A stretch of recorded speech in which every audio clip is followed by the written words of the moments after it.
Hermanos, buenos días. Sean todos bienvenidos. Quiero saludar a algunas personas que nos visitan hoy, ¿cierto? Eh, por ahí vi una chica que no sé si todavía está, eh, que venía cuando era una niña bien pequeñita y hoy volvió a aparecer. Por ahí la vi, pero, ya la vi. Se me está escondiendo. Como le da pena, entonces no voy a decir quién es. Ya la vi por ahí. Causa mucha alegría a todos los que, Margarita que está por allá, también bienvenida. María Mirren que se vino de Buga hoy a acompañarnos hoy, también le damos la bienvenida. Yo no sé si la familia de Tito todavía está acá o ya se fueron, ya se fueron. Eh, Vamos a abrir las Biblias en Proverbios 1.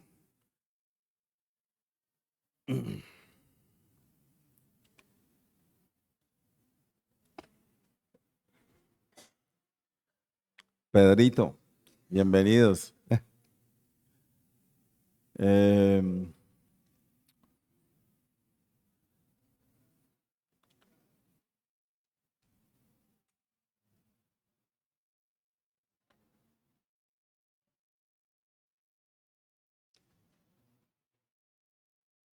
pero vamos a empezar como empecé la vez pasada cuando me tocó pararme acá, y es que ustedes me van a ayudar.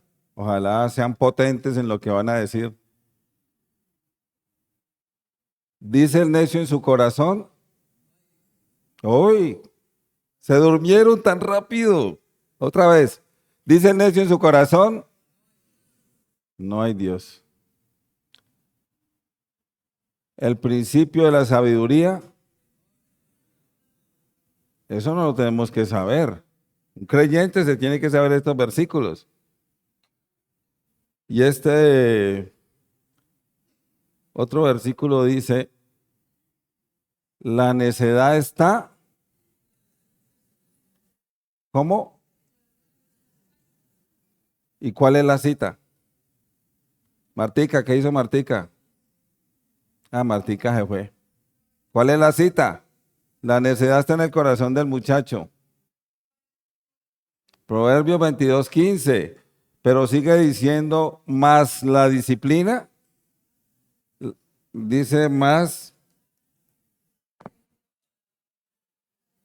la vara de la corrección lo alejará de él.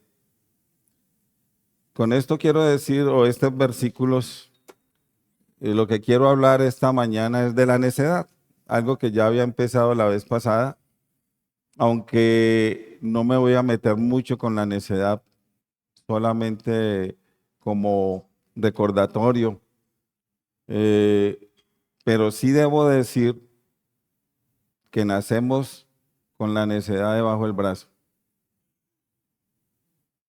Y si no, miremos a algunos niños.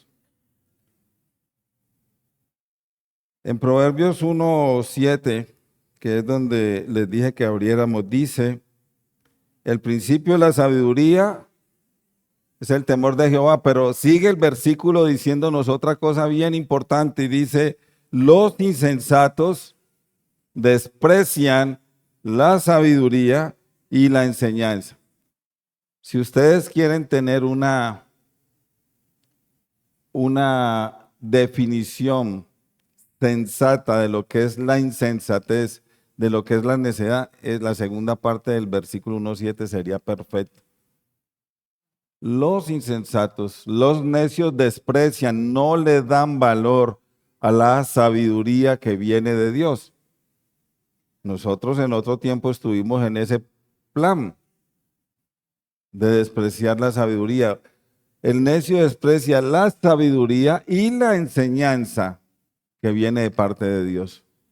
Esa es buena definición. Y hermanos, hoy lastimosamente hay que movernos un poquito, pero vamos al Salmo capítulo 111, que yo quiero complementar algo ahí.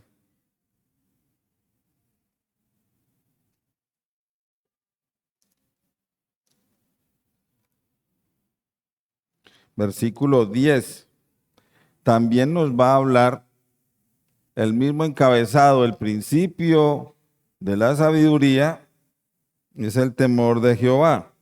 Pero mire lo que sigue diciendo. Buen entendimiento tienen, cambia en cuanto a Proverbios 1:7, ¿cierto? Los necios insensatos desprecian la sabiduría, desprecian la enseñanza. No tiene ningún valor la sabiduría y la enseñanza de la palabra de Dios.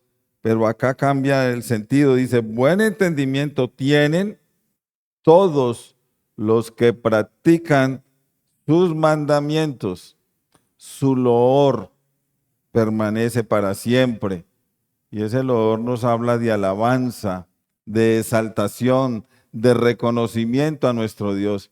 Y eso, hagámoslo o no, eso permanece para siempre. Pero es mejor decir, yo soy parte de los que alaban al Señor, los que exaltan al Señor. Amo la sabiduría del Señor, amo la enseñanza. Vamos a orar entonces, amado Dios, te alabamos, te glorificamos y te exaltamos en esta mañana. Grande eres y maravilloso eres, Señor. Permítenos tener entendimiento en esta mañana para ser edificados grandemente, Señor, a través de tu palabra. Te lo pedimos, oh Dios, bajo la guía del Espíritu Santo y en el nombre del Señor Jesucristo. Amén. Entonces, la vez pasada, como les dije ahorita, estuvimos hablando de la necedad. Les quiero dar un pequeño recordatorio. Dijimos la vez pasada que el mundo está dividido en dos grupos. Los que le creen a Dios y los que no le creen a Dios. El mundo está dividido así. Pueden haber un montón de divisiones, puede ser de raza, puede ser de rango, pero en últimas, el mundo está dividido en esto. Los que le creen a Dios y los que no le creen a Dios. El mundo se divide entre creyentes e incrédulos. Sería bueno decir en esta mañana en cuál grupo está usted. Y sería bueno que si el Espíritu Santo le está hablando, digan, yo ya no quiero estar en los incrédulos, me voy a pasar a los que creen en el Señor. En el libro de Proverbios y prácticamente en toda la Biblia, pero con mucho énfasis, en el libro de Proverbios nos habla también de dos grupos opositores, que son los sabios y los necios. Ahora, los sabios tienen un montón de sinónimos o reciben otros nombres, entendidos, justos. En el versículo que acabamos de leer del Salmo 111:10 dice, buen entendimiento tienen. Entendidos, justos, perfectos. Hay un versículo en Proverbios que habla de perfectos, que es Proverbios 10:29, por si alguno lo quiere buscar. Y eso nos habla de completos, íntegros. Son personas que aman la sabiduría de Dios. También tenemos humildes, y como hermano Olmey le puso también la importancia de vida al discipulado en la mañana, gran parte del discipulado se habló de la humildad del Señor Jesucristo, porque siendo Dios vino a nacer en un pesebre.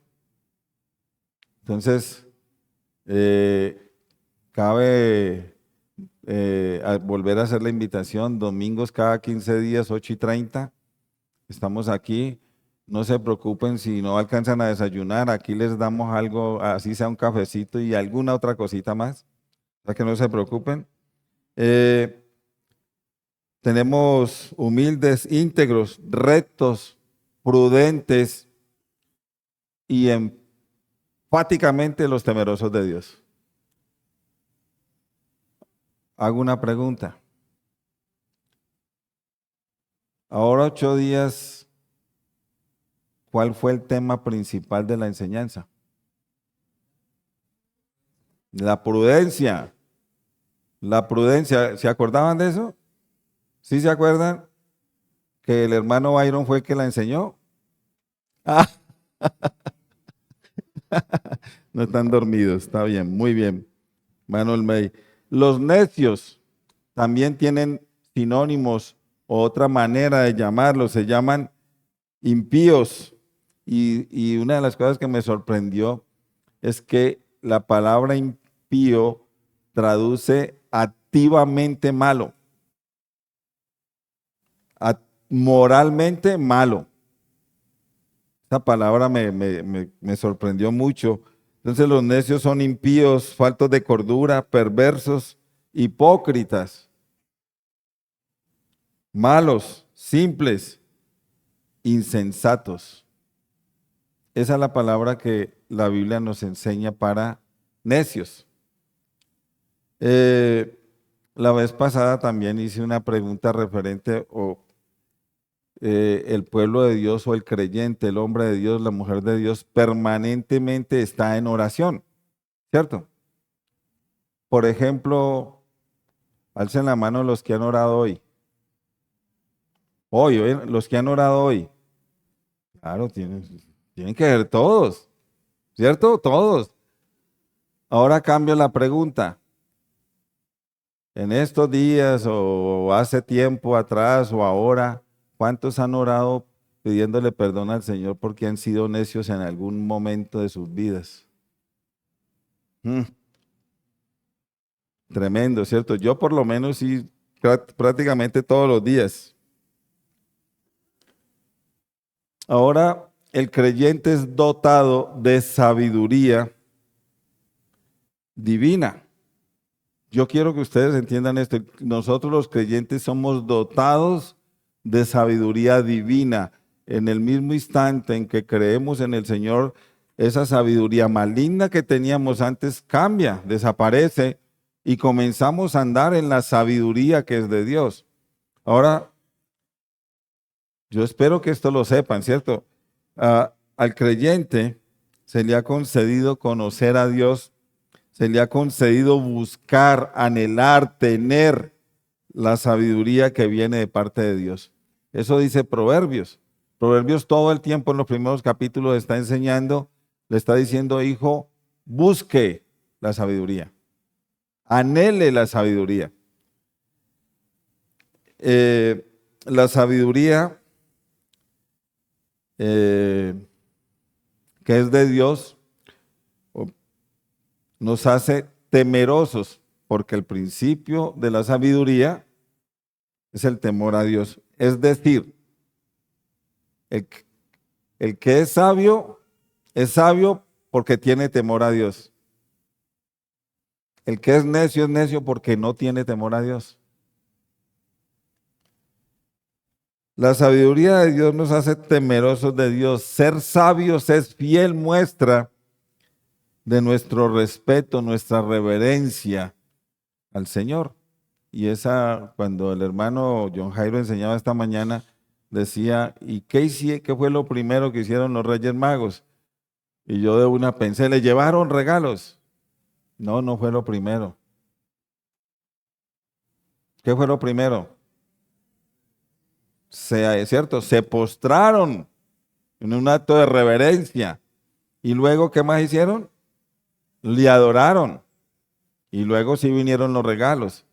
Y si usted busca esos regalos que llevaron los Reyes Magos, eran dignos de una majestad, de un rey.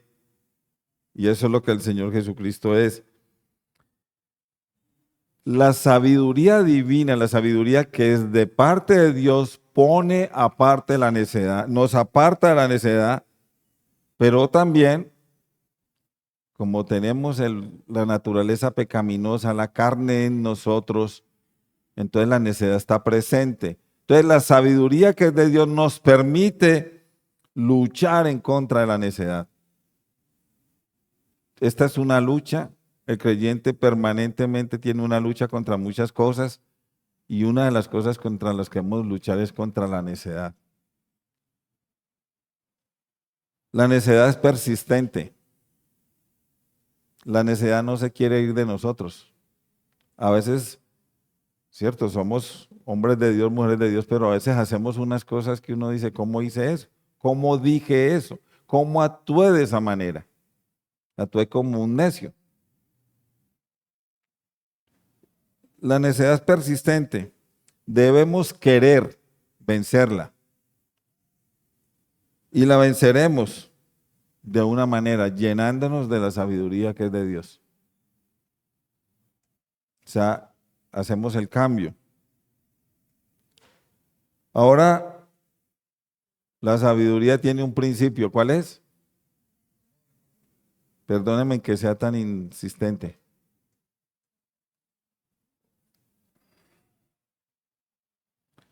Sin el temor de Jehová no hay sabiduría. Sin el temor de Jehová no hay sabiduría. Ahora, es posible que nosotros los creyentes somos temerosos de Dios, pero a veces no lo somos. A veces no somos temerosos de Dios y por tanto no somos sabios y estamos propensos a ser necios. Quiero que miremos hoy un poquito algo sobre el temor de Jehová. La frase el temor de Jehová, así como suena, está 20 veces en la Biblia. ¿Sabían eso? ¿Sabían que está 20 veces? Ah, es que precisamente ese es el siguiente comentario que iba a hacer. A veces nos parece que el temor de Jehová solo está en Proverbios 1:7 y de pronto por allá en el capítulo 9 de Proverbios. A veces nos parece que no está sino ahí, pero no, está 20 veces en la Biblia el temor de Jehová. Eh, Está una vez en Segunda de Crónicas, está 3 veces en los Salmos, está 14 veces en los Proverbios y está 2 veces en Isaías. 20 veces por si alguno quiere buscarlo y leer y investigar. Entonces, ahorita los invito a que miremos por un momento en Crónicas, Segunda de Crónicas, capítulo 19.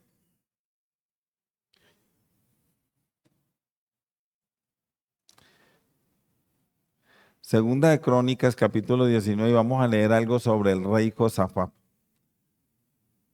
Tengo que decir que es uno de los reyes que me llena. La historia del rey Josafat me llena.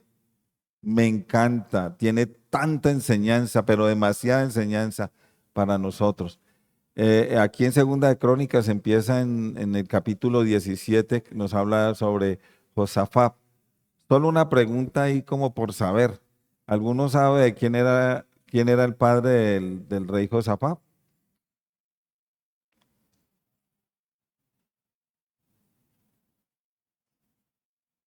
¿Alguien dijo? Hermano John Jairo. John Jairo sí lee la Biblia. Asa, el rey Asa. Hizo un poco de cosas raras ese rey Asa, pero Josafat fue diferente. En- Antes de leer lo que vamos a leer del capítulo 19, Josafat, como para irles diciendo qué hizo, subió al trono y de inmediato tumbó las imágenes de acera, quitó los lugares altos donde los judíos adoraban otros dioses, cogió a sus príncipes, cogió a sus profetas y los envió por todo el pueblo enseñándoles la palabra del Señor. Eso es un rey especial, un rey impactante, impresionante. Ahora vamos a leer, porque el rey, bueno, el reino de Israel estaba ya dividido en dos. Estaba Israel y estaba Judá. En el reino de Israel reinaba Acán y Acab, creo que es Acab, no es Acán, sino Acab. Acab. Y en el reino de Judá reinaba Josafat. Pero el Acab está declarado como uno de los peores reyes, el más malo de todos, en contra de Dios.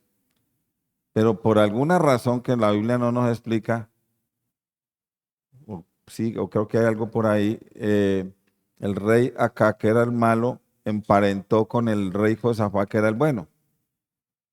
Hicieron parentela.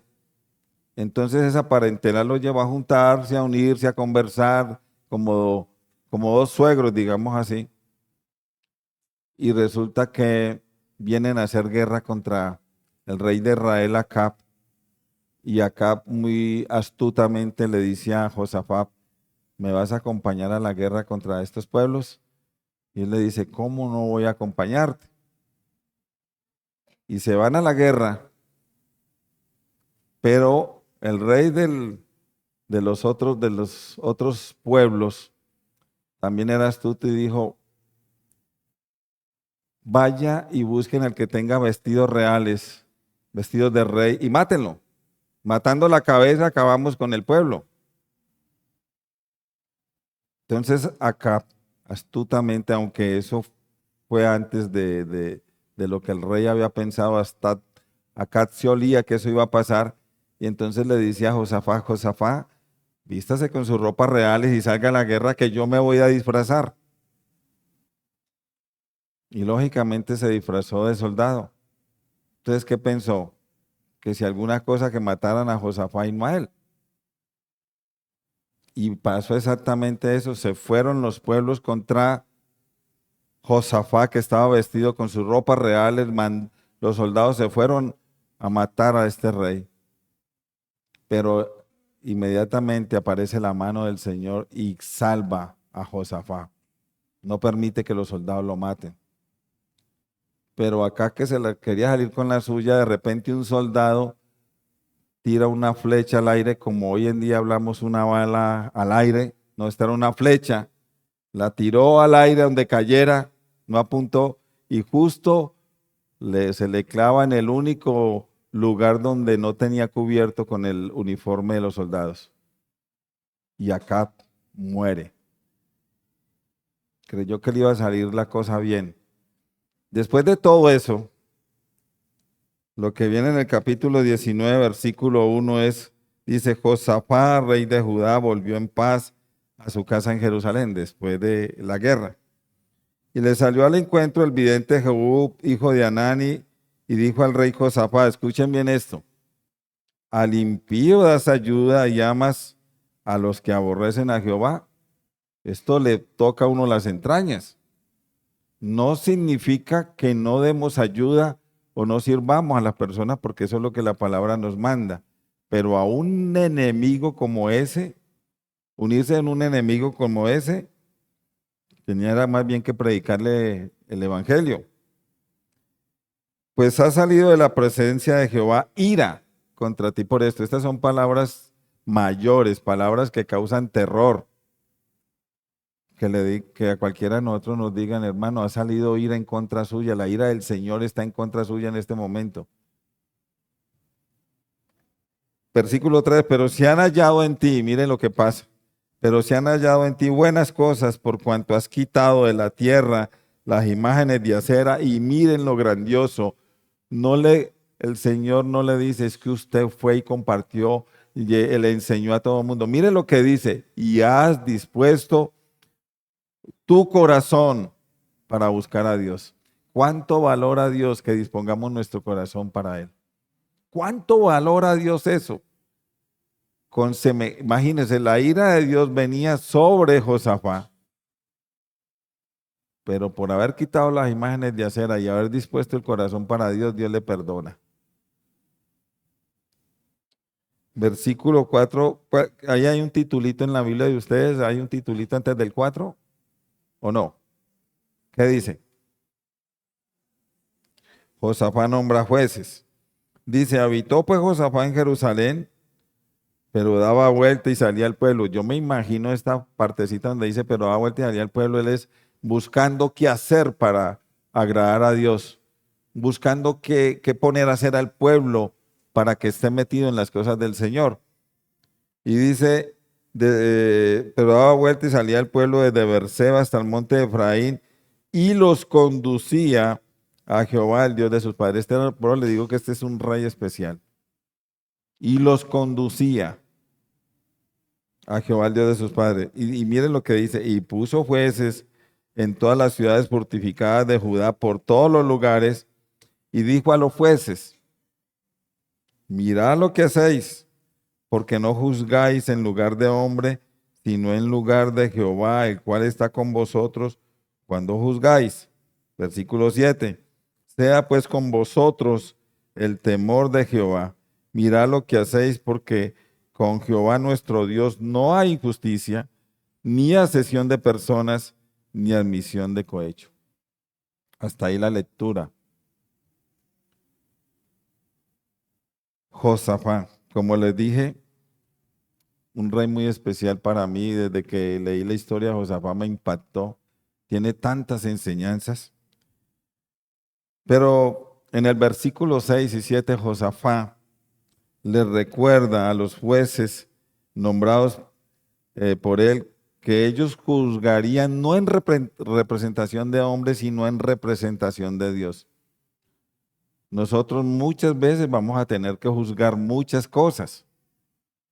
El problema está cómo lo vamos a hacer. ¿En representación de Dios o en representación de nosotros mismos?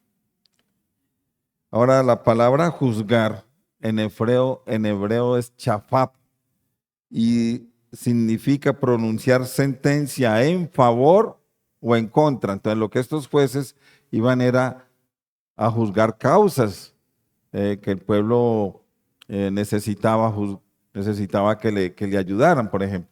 Pero muchas veces iban a estar en favor o en contra. Por lo tanto, Josafat les dice a sus jueces o les aconseja que tengan presente en su labor de juzgar el temor de Jehová. Si ustedes van a juzgar en nombre del Señor, tengan en cuenta el temor de Jehová. Ahora, este temor de Jehová se va a notar en tres cosas que Josafat les dijo. En no hacer injusticia, porque Dios no es injusto. Si de algo estamos seguros es que Dios va a hacer un juicio justo al pecador. No le va a aumentar, no le va, pongámosle unos pecaditos de más a este porque es que este es muy cansón o este es muy, no. Juicio es justo. Se notará este temor de Jehová también en no rechazar a las personas, pues Dios no hace acepción de personas. Y en este punto de la acepción de personas les está diciendo que deben trabajar con todas las personas, pues todas las personas son valiosas para Dios. Deben ser imparciales y no parciales. Ahora, no se trata de juzgar a unas con favor y rechazar a las otras. Se trata de servir a todas por igual, con honestidad, con amor. Ahora, el temor de Jehová se notará también en que Dios no admite cohecho. Dios no se alía, Dios no se une con el mal porque de repente le dieron una ofrenda. Vamos a darle una ofrenda a Dios para que Dios salga a mi favor sabiendo que yo soy culpable, pero que diga que no, que yo no soy culpable. Dios no es así.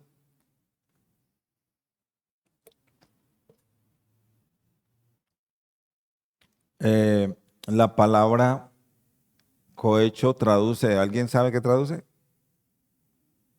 ¿Cómo, Tito? Soborno. Soborno. ¿Le suena esa palabra? ¿Alguna vez hemos ido manejando y nos ha parado un policía y nos ha dicho,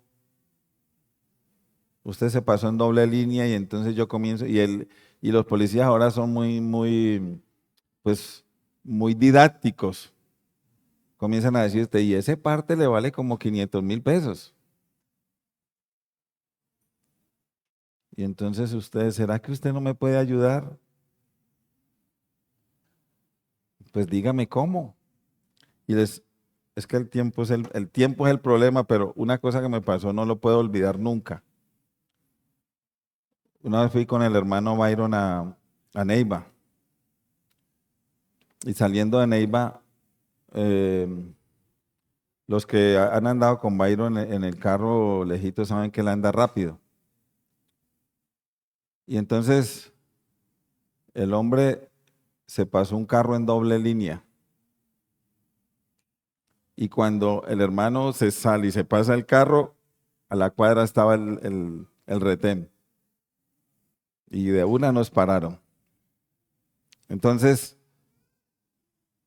se nos arrimó el policía a la ventanilla del hermano Byron y yo comencé a pensar un montón de cosas. ¿Yo qué hago? ¿Cómo actúo? Y el hermano Byron nos saludó muy formal y le dijo, cuénteme, señor agente, y no, usted acaba de cometer una infracción y entonces necesito hacerle un comparendo. Byron se bajó del carro y yo vi que ellos se fueron hacia allá, pero como el carro quedó abierto, yo decía, lo cuido, me voy allá, yo que soy el colombiano, yo puedo tratar mejor con el hombre. Bueno, pensé un montón de cosas. De repente se devolvieron y el hermano Byron se subió al carro y yo con ese susto ahí pensando, le hizo el parte. Y yo le dije, hermano, ¿cómo le fue? No, no me hizo ningún parte. ¿Y eso, hermano? Ah, porque yo le dije, yo cometí infracción, hágame el parte, hágame el comparendo. No, pero venga, es que ese comparendo vale como 500.000. No, no importa, hágame el comparendo. No, pero mire, no, no, hágame. Usted es mi autoridad en este momento y yo acato la autoridad. Eso fue lo que el hermano Byron hizo. Usted es mi autoridad. Hágame el comparendo. No, pero es que, no, le ruego, hágame el comparendo. Yo cometí una infracción. ¿Y usted en qué trabaja? Le dijo el policía al hermano. Ah, yo sirvo en una iglesia. Oh, el tipo dijo, usted es un pastor que debe tener un montón de plata en el bolsillo. No, pero, y no, no hágame comparendo. Al último dijo, ¿sabe qué? Váyase. Entonces, no le hizo el comparendo. No hubo soborno. Entonces, ahora en el versículo 7 empieza con una palabra que nos gusta mucho a los creyentes y es la palabra sea. Dice, sea pues con vosotros el temor de Jehová. Y esta palabra sea aquí nos habla de ser o llegar a ser. Nos dice entonces esta palabra o este relato que el hombre de Dios debe ser en su carácter temeroso de Dios. Es decir, dentro de él es un temeroso de Dios. No es que hoy soy y mañana no. Todo el tiempo debe ser un temeroso de Dios, sino que a veces se nos olvida lo que somos. El hombre temeroso de Dios,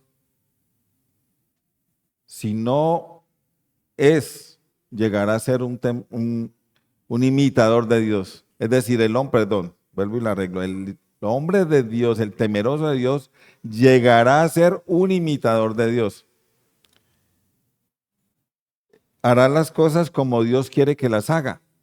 Es decir, la voluntad de Dios para el temeroso de Dios es muy valiosa, muy importante, es la que nos rige. Dentro de su ser está imitar a Dios y por ende obedecer a Dios. En su carácter, en sus entrañas está que es un temeroso de Dios. Entonces, los hombres de Dios y las mujeres de Dios, en los temerosos de Dios no debe haber injusticia, acepción de personas ni cohecho. Ahora, este versículo 7 tiene grande aplicación para nosotros hoy. Pregunto, es casi que yo creo que no, pero pues voy a preguntar, ¿en algún momento de nuestras vidas, siendo cristianos, hemos llegado a ser injustos? Ay, yo creí que yo era el único. Claro, en algún momento hemos sido injustos, hemos juzgado algún asunto familiar en la familia, porque los padres en la casa deben juzgar, ¿cierto? La actitud o la actuación o la vida de los hijos, a veces la de la esposa, a veces la esposa al esposo. Pero en algún momento hemos sido injustos cuando nos ha tocado juzgar alguna situación familiar y aún eclesial. Con un hermano también puede pasar, un hermano de la iglesia, lo hemos juzgado mal. Y pues si no hemos actuado con justicia, pues lógicamente no hemos imitado a Dios. ¿Cuántas veces hemos hecho asesión de personas? Si yo dijera, levanten la mano los que han hecho asesión de personas, ¿cuántos se atreverían esta mañana a levantarle? Yo sería el primero. Como que no entendemos qué es asesión de personas, pienso yo.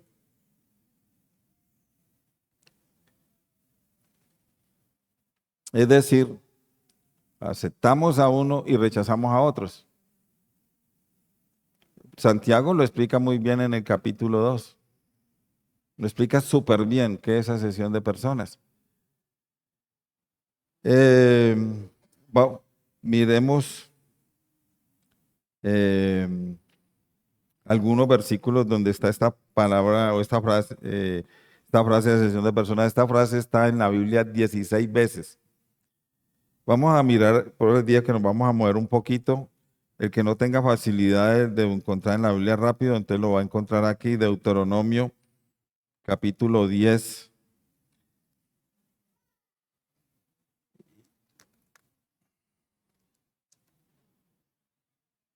versículo 17.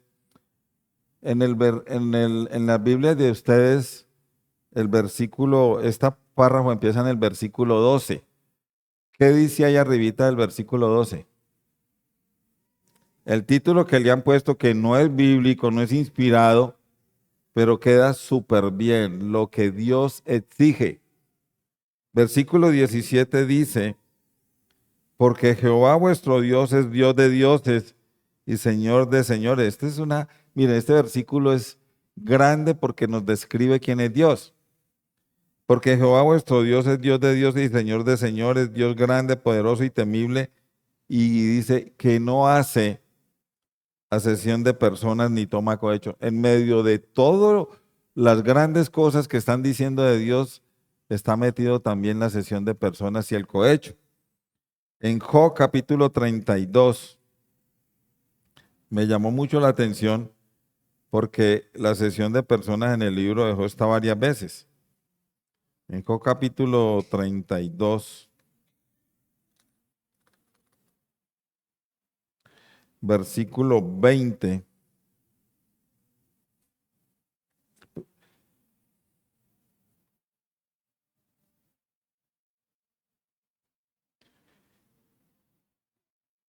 Lo estoy usando porque está aquí en la Biblia, pero es puntual. Dice el versículo 20, hablaré pues y respiraré, abriré mis labios y responderé.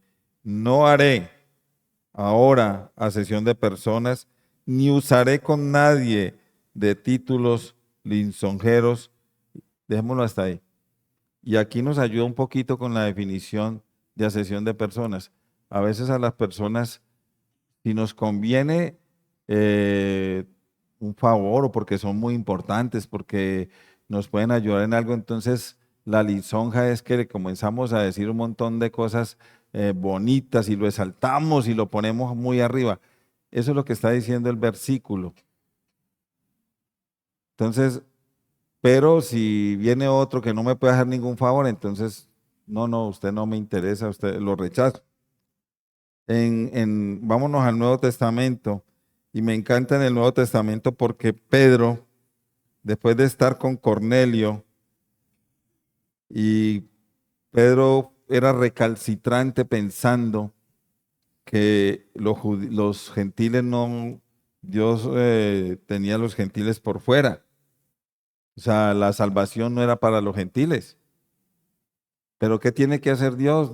Se le aparece en visión a Pedro y está todo el capítulo 10, lo pueden leer, lo manda a donde Cornelio, que era eh, esa palabra siempre me olvida, que era Cornelio, ¿se acuerdan?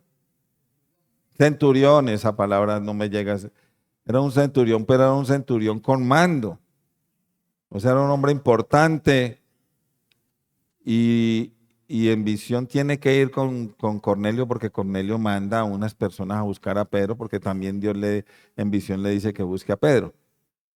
Y cuando llega y habla con Cornelio, Pedro queda impactado y en el versículo 34 dice, Entonces Pedro, abriendo la boca, dijo, en verdad comprendo que Dios no hace acepción de personas. Y quiero decir una cosa cortica. Hemos oído una doctrina que se llama calvinista, ¿cierto? La hemos oído. La, la doctrina calvinista, no puedo estar de acuerdo porque si Dios no hace acepción de personas, entonces ¿cómo van a decir los calvinistas que Dios a uno salvó y a otros no? O que la salvación está para uno y para otro no. Dice la Biblia, y por todos murió, no significa que todos se van a salvar, pero la salvación está ahí, para el que la quiera tomar. Dios no hace acepción de personas. En Gálatas, pues saltémonos Gálatas mejor, Santiago, pero no, miremos Gálatas, porque de pronto es bien importante. Gálatas capítulo 2, versículo 6 dice, así, pero de los que tenían, Gálatas 2:6, se paró el hombre del computador. Pero los que tenían reputación de ser algo, dice el apóstol Pablo entre paréntesis, lo que hayan sido en otro tiempo, nada me importa, Dios no hace acepción de personas. Es posible que el apóstol Pablo esté diciendo, en otro tiempo eran malos, por decir algo, pero a él no le importa porque Dios no hace acepción de personas. Dice, a mí pues los de reputación nada nuevo me comunicaron. Santiago capítulo 2.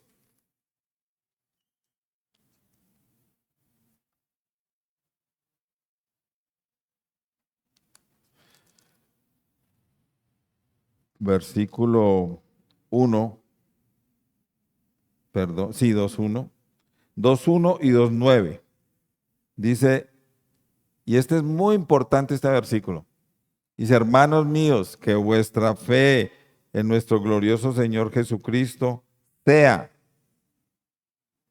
Y aquí está involucrada la fe en el creer nuestro, en lo más importante. La fe es el medio para la salvación. La fe puesta en el Señor Jesucristo es el medio.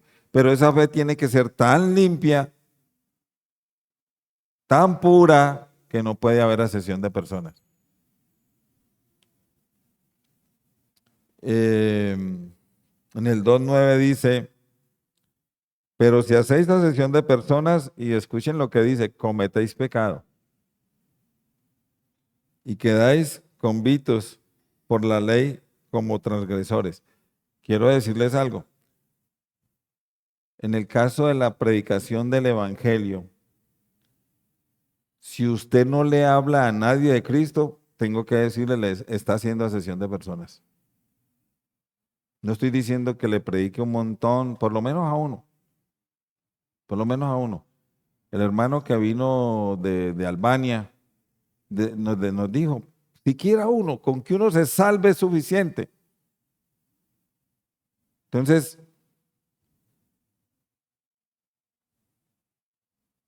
pero si hacéis acepción de personas, cometéis pecado. En primera de Pedro 1:17 dice,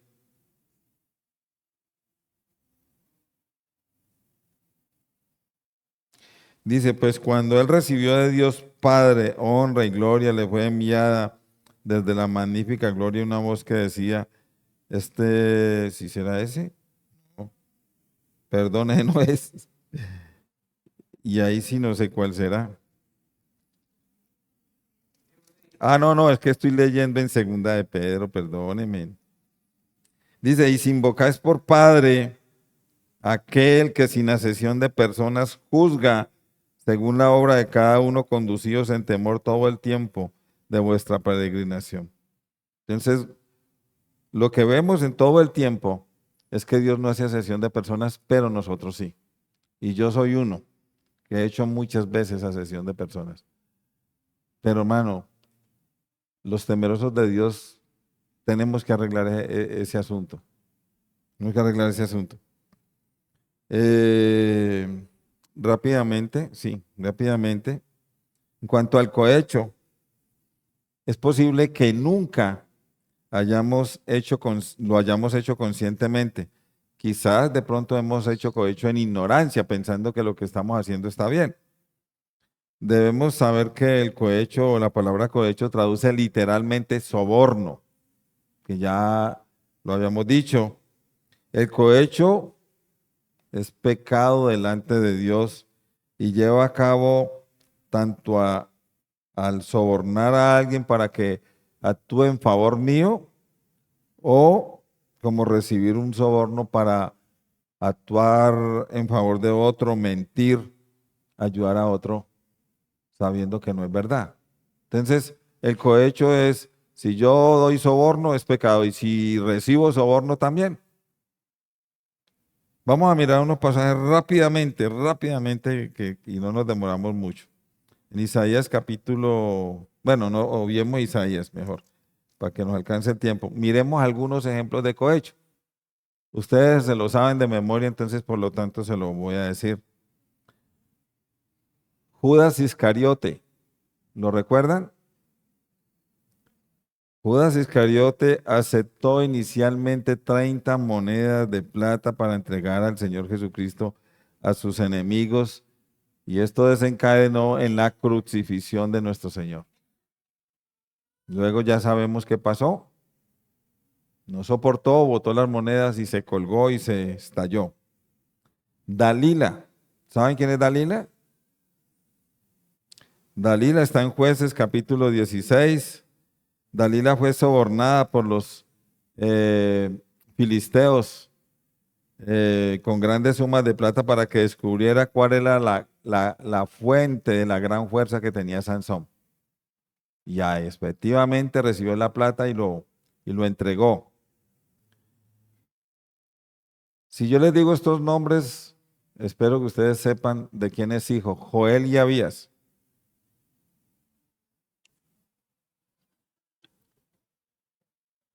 Muy difícil, ¿cierto? Joel y Abías. Joel y Abías, primera Samuel 1, 8 del 1 al 3, eran hijos del profeta Samuel. Samuel los nombró jueces en Berseba y aceptaron sobornos y pervirtieron la justicia y terminaron acusados por los ancianos. Samuel, tus hijos, una cosa dura para un padre, sus hijos acusados de hacer lo malo. Y por último, los soldados de la tumba, Mateo 28, fueron sobornados por los líderes religiosos para mentir sobre la resurrección del Señor Jesucristo, diciendo que los discípulos del Señor Jesucristo se habían robado el cuerpo. 4 tipos de soborno hay ahí. Yo dije Isaías ahora, ¿cierto? Yo dije Isaías, sí. Miremoslo de carrerita. Isaías 33, versículo 14.